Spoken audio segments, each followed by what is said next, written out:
verses 1 to 11. These two passages of story we had both in Matthew and Mark, and they were there laid together, MT 12:1, MK 2:23, 3:1, because, though happening at some distance of time from each other, both were designed to rectify the mistakes of the scribes and Pharisees concerning the Sabbath day, on the bodily rest of which they laid greater stress and required greater strictness than the lawgiver intended.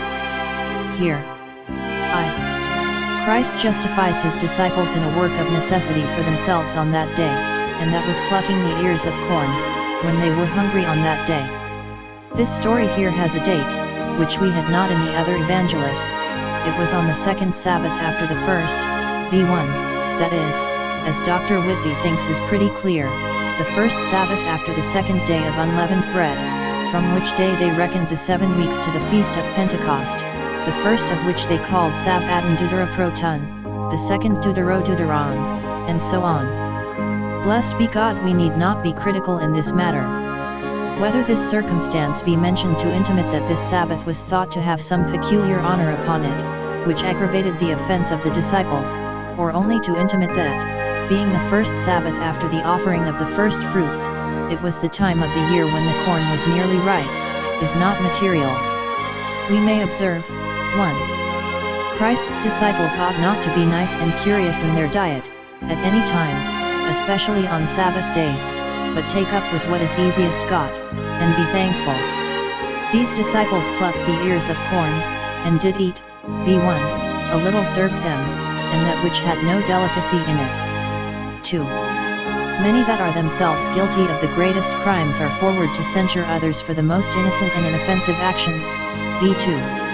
The Pharisees quarreled with them as doing that which it was not lawful to do on the Sabbath days, when it was their own practice to feed deliciously on Sabbath days, more than on all other days. 3. Jesus Christ will justify his disciples when they are unjustly censured, and will own and accept of them in many a thing which men tell them it is not lawful for them to do. How well is it for us that men are not to be our judges, and that Christ will be our advocate. 4. Ceremonial appointments may be dispensed with, in cases of necessity, as the appropriating of the showbread to the priests was dispensed with, when David was by providence brought into such a strait that he must have either that or none, v3, 4. And, if God's own appointments might be thus set aside for a greater good, much more may the traditions of men.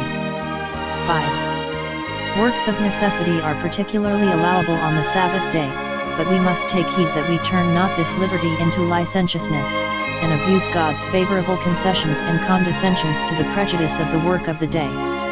6. Jesus Christ, though he allowed works of necessity on the Sabbath day, will notwithstanding have us to know and remember that it is his day, and therefore is to be spent in his service and to his honor.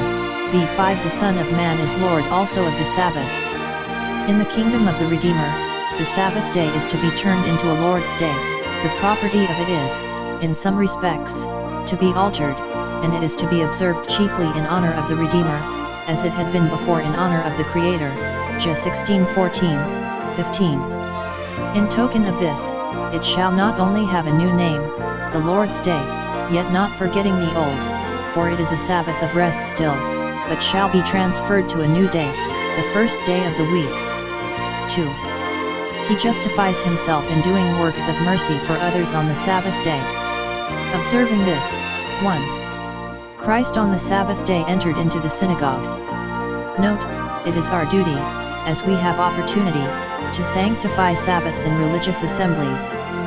On the Sabbath there ought to be a holy convocation, and our place must not be empty without very good reason. 2. In the synagogue, on the Sabbath day, he taught. Giving and receiving instruction from Christ is very proper work for a Sabbath day, and for a synagogue. Christ took all opportunities to teach, not only his disciples, but the multitude. 3. Christ's patient was one of his hearers. A man whose right hand was withered came to learn from Christ. Whether he had any expectation to be healed by him does not appear. But those that would be cured by the grace of Christ must be willing to learn the doctrine of Christ. 4. Among those who were the hearers of Christ's excellent doctrine, and the eyewitnesses of his glorious miracles, there were some who came with no other design than to pick quarrels with him. B7. The scribes and Pharisees would not, as became generous adversaries, give him fair warning that, if he did heal on the Sabbath day, they would construe it into a violation of the fourth commandment, which they ought in honor and justice to have done, because it was a case without precedent, none having ever cured as he did, but they basely watched him, as the lion does his prey, whether he would heal on the Sabbath day, that they might find an accusation against him, and surprise him with a prosecution. 5.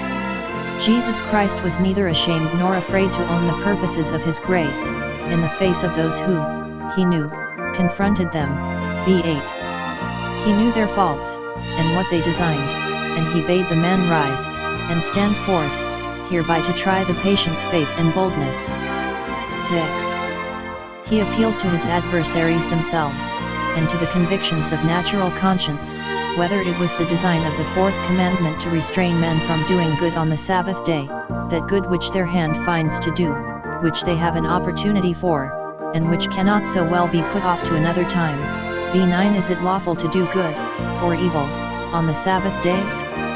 No wicked men are such absurd and unreasonable men as persecutors are, who study to do evil to men for doing good. 7. He healed the poor man, and restored him to the present use of his right hand, with the words speaking, though he knew that his enemies would not only take offense at it, but take advantage against him for it. B10. Let not us be drawn off, either from our duty or usefulness, by the oppression we meet within it. 8. His adversaries were hereby enraged so much the more against him. B11. Instead of being convinced by this miracle, as they ought to have been, that he was a teacher come from God, instead of being brought to be in love with him as a benefactor to mankind, they were filled with madness, vexed that they could not frighten him from doing good, or hinder the growth of his interest in the affections of the people. They were mad at Christ, mad at the people, mad at themselves. Anger is a short madness, malice is a long one, impotent malice, especially disappointed malice, such was theirs. When they could not prevent his working this miracle, they communed one with another what they might do to Jesus, what other way they might take to run him down. We may well stand amazed at it that the sons of men should be so wicked as to do thus, and that the Son of God should be so patient as to suffer it.